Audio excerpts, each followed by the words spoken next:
আমি সোমা বলছি, সোমা মুখার্জি। এত কষ্ট হচ্ছে ভিতরে যে হসপিটালে বসে থাকতে পারছি না। আমাদের সব ডাক্তাররা সবাই খুব ডিস্টার্বড। আজকে তো ওপিডি বন্ধ রাখা হয়েছে। তোরা জানিস সমস্ত ঘটনা শুনলাম, যা যা মানে সত্যিকারের ঘটনা, যেটা আরজিকরের ভিতরের যে ডাক্তার তারা তাদের বন্ধু বান্ধব মারফত এটা ছড়িয়ে মানে এসছে আমাদের কাছে।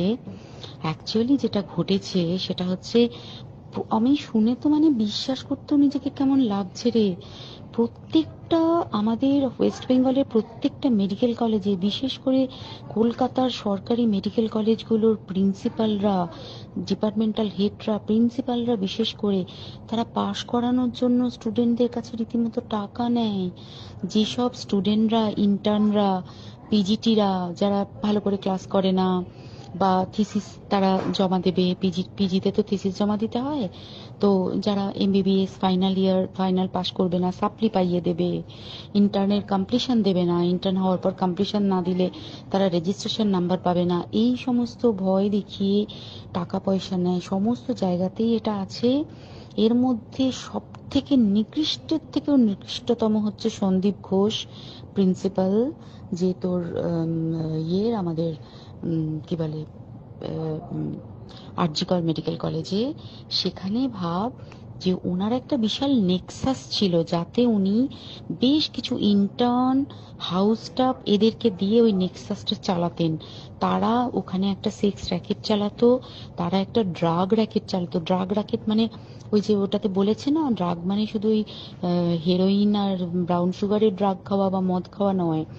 ড্রাগ মানে হচ্ছে যে কম দামি, কম টাকায় যে ওষুধ পাওয়া যায়, যে ওষুধ, ওষুধ না জল ভগবান জানে, সেই ওষুধের মানে কোটি কোটি টাকায় যে টেন্ডার বেরোতো, সেই ওষুধ নিয়ে ওষুধ কোম্পানিগুলোর কাছ থেকে কোটি কোটি টাকা, সেই সমস্ত টাকার একটা বড় অংশ যেত পার্টি ফান্ডে। বুঝতেই পারছিস তাহলে। সেই জন্য পার্টির একদমই কাছের উনি, পার্টির মানে একদম খোদ মানে ওপর লেভেলের একদম আসল জায়গাকার কাছে। তো এবার উনি এই যে নেক্সাসটা চালাতেন, তাতে রীতিমতো কোন ইন্টার্নকে উনি পাশ করাবেন, কোন পিজিটিকে উনি থিসিস কমপ্লিট করাবেন, সেগুলো সব ভয় দেখিয়ে টাকা নিতেন। আর তার হয়ে কাজ করতো ওই ইন্টার্ন হাউস স্টাফের একটা পুরো বড় নেক্সাস। এবার এই মেয়েটির যে পিজিটি, মেয়েটি অত্যন্ত ভালো, সে তার থিসিসটা কমপ্লিট করাবে না বলে হুমকি দিচ্ছিল। সে এটা জানতে পেরে গিয়ে বলেছিল যে আমি এরকম কোনোভাবেই মেনে নেব না, আমি এর বিরুদ্ধে আমি যাব এবং আমি এর বিরুদ্ধে সব ফাঁস করে দেবো। তখন তাকে রীতিমতো ধমক দেওয়া হচ্ছিল। এটা চলছিল লাস্ট 6 মান্থস ধরে। 6 মাস ধরে তাকে হুমকি দেওয়া, তার প্রতি মানে বেশি বেশি প্রথমের দিকে কি করছিল, অত্যাচার করছিল। মানে কিরকম, বেশি বেশি করে নাইট ডিউটি দিচ্ছে, at a stress 36 hours duty, বেশি বেশি করে নাইট, বেশি বেশি করে খাটানো। এবং এগুলো সব জানে ডিপার্টমেন্টাল হেড, চেস্টের যে ডিপার্টমেন্টাল হেড সেও জানে, সিনিয়র পিজিটিরা সবাই জানে। প্রিন্সিপালের নির্দেশেই হচ্ছে এবং ওনার নেক্সাসের ছেলে মেয়েরাই কাজ করছে। তারা 6 মাস ধরে এটা করেছে। করার পরেও যখন ওকে আটকাতে পারেনি, তখন কি করেছে, ওই দিনকে ওরা ঠিক করেছে, যে দিনটাতে এই ঘটনাটা ঘটেছে, সেদিন কতখানি প্ল্যান্ড এবং গট আপ গেম দেখ। সেই দিন ওই ঘরে, ওই সেমিনার রুমে প্রত্যেক দিনই চারতলার আরো অনেকেই যারা সিনিয়র পিজিটি বা জুনিয়র পিজিটি, তারা কিন্তু বিশ্রাম নিতে যেত, অনেকেই ওই ঘরে যেত। সেই দিনকে ও একা, ওকে বলেছে তুমি ঘুমিয়ে পড়ো, ওকে একা রেখে এসেছে। বাকিরা কাউকে যেতে দেয়নি, বলেছে ওই ঘরে আজকে ঘটনা ঘটছে, মানে কাজ হচ্ছে, ওই ঘরে কেউ যাবে না। ওই ঘরে সেই দিনকে ওর সাথে যখন খাওয়া দাওয়া করেছে বাকি 4 জন, সেই 4 জনের মধ্যে একটি মেয়ে পর্যন্ত ছিল। সে কিরকম মেয়ে চিন্তা কর। এরা ডাক্তার না জানোয়ার জানি না, আমি জানোয়ার বললেও জানোয়ারদের অপমান করা হয়, কারণ জানোয়ার সমাজে এরকম কাজ হয় না। তো ডাক্তার না কি আমি বলতে পারবো না। সেই ইন্টার্ন মেয়েটি আরেকটি ইন্টার্নের গার্লফ্রেন্ড।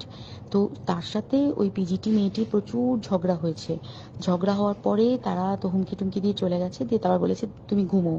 এবার ও তো আর জানে না, ভালো মনে শুতে এসেছে। তারপরে তারা গিয়ে মদ টদ খেয়েছে, 7-8 জন মিলে চড়াও হয়েছে। এবং তোরা জানিস যে প্রথমে তার হাত দুটোকে দুপাশে 2 জন ধরে রেখেছে এবং সেই কাজে সেই মেয়েটিও সাহায্য করেছে, ইন্টার্ন মেয়েটি। 2 জন ওকে পা দুটোকে টেনে জরাসন্ধের মতো ছিঁড়ে ফেলেছে, মানে ছেঁড়ার মতো করে টেনেছে, যাতে পেলভিক বোন ভেঙেছে, গলার বোন ভেঙেছে। মানে কি বিপর্যস্ত মানে বিধ্বস্ত, কি নৃশংস অত্যাচার করেছে। ওকে উল্টো দিক করে শুইয়েছে, পিঠের ওপর দিয়ে বুট পরে হেঁটে গেছে, মাথাটাকে এমন থেঁতলেছে যে মানে স্কাল ফাল রাপচার হয়েছে। এই সমস্ত করার পরে শ্বাসরোধ করে তাকে মেরেছে। মেরে তারপরে আরো যেটা আরো ভয়ঙ্কর, যে একটা মৃত মানুষকে মিনিমাম ডিগনিটি দিতে জানে না, তারা নিচে এসে দেখেছে ওই সঞ্জয় তখন বসে মদ খাচ্ছিল অন্য আরো গ্রুপ ডি স্টাফদের সাথে। সঞ্জয় ছেলেটা হচ্ছে তার কাটা সঞ্জয় বলতো ওরা, ওকে বলে ফল গাই। মানে ওর একটু ওইসব আলুর দোষ আছে, ও যত্রতত্র যখন তখন প্রস্টিটিউট এলাকায় যায়। এবার দেখেছে যে একে দিয়ে যদি একটা রেপ করিয়ে দিতে পারি তাহলে ঘটনার মোড়টা অন্যদিকে ঘুরে যাবে। এইবার ওকে বলেছে, যা সেমিনার রুমে তোর জন্য রেখে এসেছি, যা তুই এবার গিয়ে কাজ করে দিয়ে আয়। ও এসে ওই ডেড বডি খেয়ে রেপ করেছে, যাতে তার ভ্যাজাইনাতে সিমেন্ট পাওয়া যায়। তো এবার এই হচ্ছে, প্লিজ আমি নাম করে ফেললাম সবকিছুই। কতজন আমি যে নামগুলো পাঠিয়েছি, এই সব ডাক্তাররা, এরা সব জড়িত জানিস। কিন্তু কেউ কোনো প্রমাণ নেই, প্রমাণ লোপাটের জন্য সেদিনকে ওই ইন্টার্ন এবং ডাক্তাররা যে ওইখানের যে বাথরুমটাতে হাত পা ধুয়েছে, রক্ত ধুয়েছে, সেইটাকে সাত তাড়াতাড়ি প্রমাণ লোপাটের জন্য ওই দেওয়ালকে ভেঙে দিয়ে তার মানে ওই বাথরুমের জায়গাটাকেই ভাঙতে হচ্ছে ওদের। ওখানে নাকি ওরা রুম বানাবে, কালকে দেখেছিস তোরা খবরে। আর বেশি বলতে পারছি না, মানে তোরা তো সবাই প্রোটেস্ট করিস, আমরা তো আমাদের দিক থেকে করছি, কিন্তু কিছুই হবে না। এই পোড়া দেশে কিছুই হবার নেই, শুধু ভেতরে ভেতরে গুমড়ে গুমড়ে কষ্ট পাওয়া।